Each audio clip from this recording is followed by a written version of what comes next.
एक जंगल में एक घमंडी बाघिन रहती थी जो गर्भवती थी। उसके घमंड के कारण जंगल का कोई भी जानवर उनके सामने नहीं जाते थे और बाघिन को कोई भी जानवर पसंद नहीं करते थे। पर बाघिन को इस बात से कोई फर्क नहीं पड़ता था। कुछ दिन के बाद बाघिन एक बच्चे को जन्म देती है। बाघिन अपने बच्चे को देखकर कहती है, वाह, मुझे एक बेटा हुआ है। मैं बहुत खुश हूँ। अब मैं और ज्यादा शक्तिशाली बन जाऊंगी। अब आगे चल के माँ बेटा जंगल में राज करेंगे। बाघिन आगे इस तरह सोचकर बहुत खुश थी। एक दिन बाघिन अपने बच्चे को लेकर जंगल की तरफ जा रही थी कि अचानक जमीन पर गिरती है और बेहोश हो जाती है। कुछ देर के बाद बाघिन देखती है वह एक पिंजरा में बंद थी और अपने बच्चे को बोलती है, बेटा, अब मैं नहीं बचूंगी। मेरा अंतिम दिन आ गया है। तू अपना ख्याल रखना। नहीं माँ, ऐसा मत बोलो। तुझे कुछ हो जाएगा तो मैं कैसे जी पाऊंगा। छोड़ दो मेरी माँ को प्लीज। शिकारी बाघिन को लेकर चल जाता है और बच्चा बहुत ज्यादा रोने लगता है। बच्चा रोते रोते जाने लगता है कि तभी जंगल के सभी जानवर उसे मिल जाते हैं। तब कुत्ता बोलता है, अब तो इसकी माँ इस जंगल में नहीं है, तो अब इसका क्या करें। इसमें सोचने वाली बात क्या है। इसे मार देते हैं, नहीं तो बड़ा होकर अपनी माँ जैसा बनेगा। अच्छा होगा इसे अभी मार दें।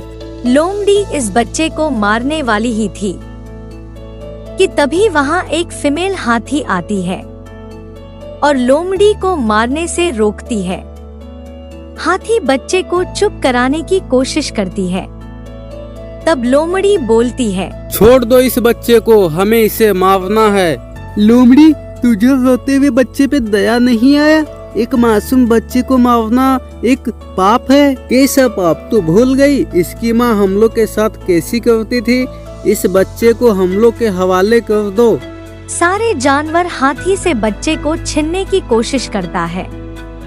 तब हाथी को जानवर पर बहुत गुस्सा आता है और गुस्से से बोलती है, खबरदार जो इस बच्चे को मुझसे छीनने की कोशिश की, इस बच्चे को कुछ नहीं होने दूंगी। चले जाओ यहाँ से। हाथी का गुस्सा देखकर सारे जानवर वहाँ से चले जाते हैं। हाथी बच्चे को चुप कराकर अपनी दूध पिलाती है। बच्चे का भूख मिटते ही उससे अच्छा लगने लगता है।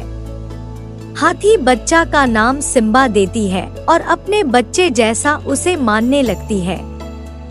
पर ये सब देखकर लोमड़ी को हाथी पर बहुत गुस्सा आता है और वह हाथी के पास जाकर बोलती है, हाथी, तुम इस बच्चे के साथ इतना लगाओ मत लगाओ। ये बड़ा होकर अपना रंग दिखा ही देगा। नहीं, ये ऐसा कभी नहीं बनेगा। मैं इसे अच्छा संस्कार दूंगी।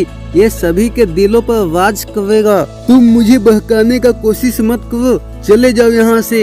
हाथी लोमड़ी के बातों में नहीं आती है। लोमड़ी अपनी बात को साबित करने के लिए कोशिश करती है। ऐसे ही कुछ दिन बीत जाते हैं। सिम्बा अब कुछ बड़ा हो गया था। वह दूध के जगह मांस खाने लगता है।